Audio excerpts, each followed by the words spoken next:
La colère et la tristesse sont des réactions courantes quand quelqu'un blesse nos sentiments. Il est parfois assez difficile de pardonner, surtout si la personne qui nous a blessés est notre meilleur ami ou quelqu'un que nous aimons beaucoup. Jacob a provoqué la fureur de son frère jumeau Ésaü en le trompant et en volant la bénédiction paternelle qui était due à son frère en tant que premier-né. Alors, Ésaü a juré de tuer son frère. Pendant une vingtaine d'années, les deux frères ne se sont pas vus et ne se sont pas parlé. Pourrais-tu imaginer ne pas avoir de contact avec ton frère ou ta sœur pendant 20 ans? La rancœur cause de grands dégâts aux relations.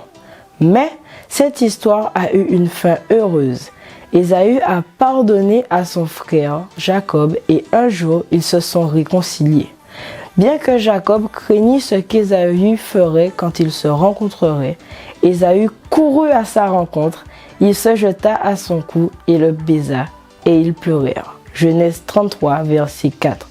Le poète anglais Alexander Pope a écrit « L'erreur est humaine, le pardon est divin. Il arrive que le pardon et la réconciliation semblent parfois impossibles, mais grâce à Dieu, nous pouvons arriver à tout cela et Dieu guérit nos blessures et nos douleurs. Cela peut prendre du temps et beaucoup d'efforts, générer de la douleur en analysant le passé, mais à la fin, Dieu peut accorder à chaque personne un cœur qui pardonne. Paul a écrit que toute amertume, toute animosité, toute colère, toute clameur, toute calomnie et toute espèce de méchanceté disparaissent du milieu de vous.